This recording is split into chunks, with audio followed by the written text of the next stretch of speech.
안녕하십니까, 박사호입니다. 중공의 푸젠성 푸저우를 바라보고 있는 타이완의 마주섬입니다. 매우 아름다운 낙도로 섬 언덕에는 동부 푸젠식 가옥이 즐비합니다. 그리스 산토리니와 비슷한 낭만적인 풍경을 자랑합니다. 인구는 13,400명으로 관광과 어업이 주 수입원입니다. 매년 여름이 되면 많은 관광객이 배나 소형 여객기 편으로 몰려듭니다. 여객기로는 대략 타이베이에서 50분, 배로는 10시간 거리입니다. 해변이 내려다 보이는 그림 같은 카페와 이곳 특유의 미식을 파는 음식점들도 제법 있습니다. 오염되지 않은 천혜의 깨끗함을 자랑하는 이 섬에서는 밤이 되면 별들도 볼 수 있습니다. 생태 관광지로도 손색이 없습니다.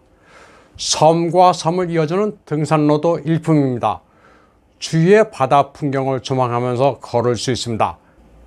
마주라는 섬의 이름은 바다에서 뱃사람을 지켜준다는 불교와 도교가 혼합된 민간 신앙 속 바다의 여신 마주에서 유래됐습니다. 중공이 지척인 최전방인 만큼 방공호와 요새도 많습니다. 보루와 초소 역시 관광 자원입니다. 바다로 통하는 갱도도 있는데 이 안에서는 관광용의 노젓는 배도 다닙니다. 옛날에 군용물자 보급과 대평으로 조성한 동굴이 지금은 훌륭한 관광지가 됐습니다. 여름이면 시원해서 많은 여행객들이 몰립니다.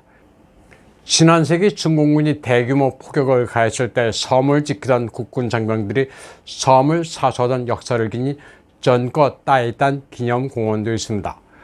전거 따이딴이라는 표현은 창을 벽에 삼아 누워 아침을 기다린다는 의미입니다. 지금도 최전방섬이라 늘 군사적 긴장이 흐릅니다. 섬에서는 주기적으로 타이완군의 방어훈련이 벌어집니다. 장갑차도 배치되어 있습니다. 장병들이 해안 진지에서 중공군이 공격해오는 상황을 상정한 사격훈련이 주야로 치러집니다. 마주 열도에서 가장 큰 섬 중의 하나인 베이칸 언덕의 초지에는 매화 사슴이 뛰어놀기도 합니다. 이 야생 사슴은 마주의 주요 볼거리 중 하나로 관광객들의 인기를 독차지합니다. 마주 열도의 주요 섬 정상에서 밤 항로를 밝히는 등대의 모습도 아주 이채롭습니다. 섬 언덕마다 고즈넉하게 자리 잡은 마을과 폭우, 그리고 그 앞에 펼쳐진 쪽빛 바다가 상당히 아름답습니다. 그런데 최근 이곳에서 중공의 오징어 게임이 시작됐습니다. 다크 스카이 투어리즘, 밤이 되면 별을 볼 수 있는 마주의 하늘이 사라졌습니다. 중공 어선들이 초록색 조명으로 마주의 밤을 없애버렸습니다. 10월 15일 미 워싱턴 포스트는 타이완 섬의 녹색 밤하늘은 다른 양상의 오징어 게임을 예고하고 있다는 제목의 기사를 게재했습니다.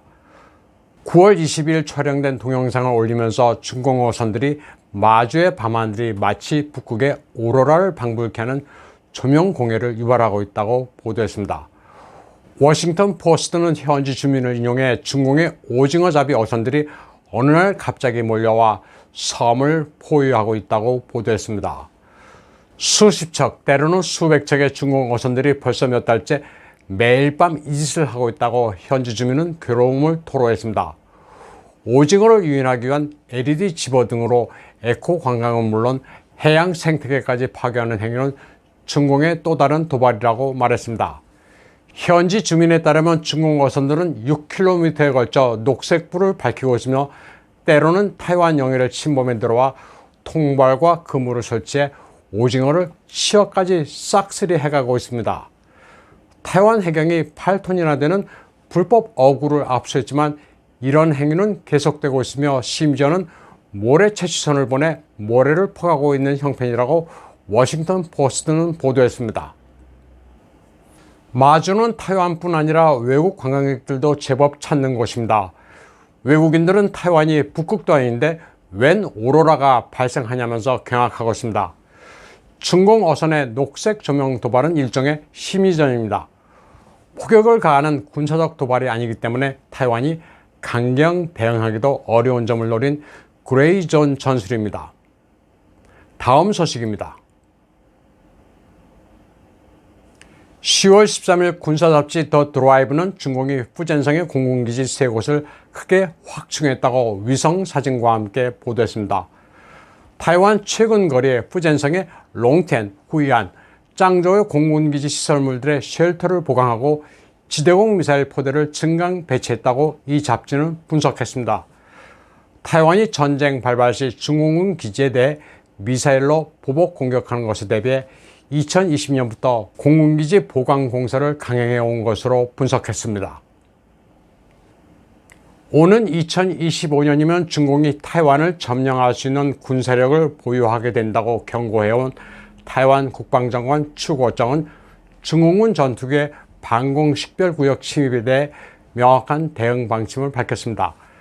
타이완 공군은 플라스틱이 아니라면서 3단계 레드라인에 따라 대응한다고 말했습니다.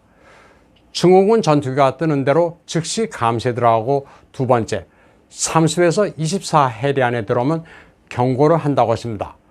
그리고 12해리 안으로 진입하면 미사일로 격추한다는 레드라인을 명백히 했습니다. 한편 미국의 Foreign Affairs 잡지는 양안 간의 우발적 군사 충돌을 경고하기도 했습니다. 양안 간의 대화 채널이 5년 동안 부재 중이라 자칫 잘못하면 충돌할 수 있다면서 미국도 이런 사태를 예방하기 위해 최선을 다해야 한다고 말했습니다. 추구어정 타이완 국방장관도 군문에 들어온 40년 이래 지금이 가장 위험한 시기라고 평가하기도 했습니다. 분홍의 순수한 마음을 가진 공산당이 왜 박쥐와 사양 고양